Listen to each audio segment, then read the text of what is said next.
அன்பான தேவ ஜனமே, விக்டரி காஸ்பல் சர்ச் விடுதலையின் சுவிசேஷ சபை வழியால் உங்களுக்கு கிருபையும் சமாதானமும் உண்டாவதாக. இன்று தேவன் உங்களுக்கு தரும் ஆவிக்குரிய வார்த்தை என்ன அப்படின்னா, ஆதியாகமம் 32ஆம் அதிகாரம் 2ஆம் வசனம். யாக்கோபு அவர்களை கண்டபோது இது தேவனுடைய சேனை என்று சொல்லி இந்த ஸ்தலத்துக்கு மக்னாயிம் என்று பெயரிட்டான்.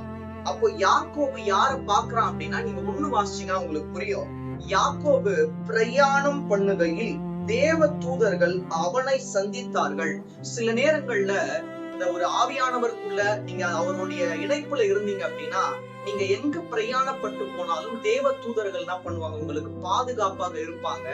அவ்வாறு இருக்கும் போது தேவ தூதர்களை குறிச்சு யாக்கோபு என்ன சொல்றாங்கன்னா, இது வெறும் தூதர்கள் அல்ல, தேவனுடைய சேனை, திரளான சேனையே என்னோடு எதிர்த்து வந்தாலும் தேவன் என்னோடு இருக்கிறார், எனக்கு அவருடைய சேனையை வைத்திருக்கிறார், அவர்கள் எனக்கு பாதுகாப்பாக இருப்பார்கள் சொல்லிட்டு யாக்கோபுக்கு ஒரு நம்பிக்கை இருந்தது.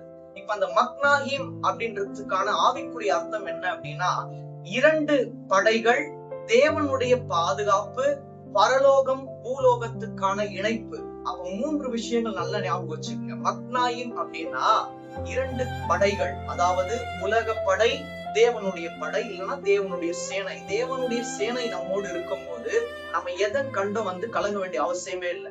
இன்னும் கூட இத வேதத்தின் ஆழத்தை நீங்க புரிஞ்சுக்கணும் அப்படின்னா, நீங்க 2 ராஜாக்கள் 6ஆம் அதிகாரம் 16ஆம் வசனத்துல எலிசா இப்ப இவ்வாறாக சொல்லுகிறார், அவர்கள் எவ்வளவு பேர் வந்தாலும் அதை விட நம் தேவன் அதிகமாக இருக்கிறார் அப்படின்னு சொல்லிட்டு உள்ளத்தின் ஆழத்துல இருந்து சொல்லுவாரு. அதை நீங்க வேணும்ன்ற போது நீங்க உள்ளத்தின் ஆழத்துல இருந்து வாசிச்சு பாருங்க. நீங்க உள்ள இருந்து வாசிச்சு பாத்தீங்கன்னா தேவன் அனைத்து காரியங்களையும் உங்களுக்கு விளக்கமாக அவரே விளக்குவார். அது எப்படின்னா, உலக சேனை அழிந்து விடும், திரளான சேனை, தேவனுடைய சேனை நம்மோடு இருந்து நம்மை வெற்றி சிறக்கும்படியாக தேவன் செய்வார். அதனாலதான் மக்னாயிம் அப்படின்றதுக்கான ஆவிக்குரிய அர்த்தம் பரலோக பூலோக இணைப்பு. தேவனோடு நம்மளுடைய இணைப்பு இருக்குமே ஆனால் கண்டிப்பாக தேவன் நமக்கு வெற்றியை தர வல்லவராயிருக்கிறார். தேவன் தாமே யாவரையும் ஆசீர்வதிப்பாராக.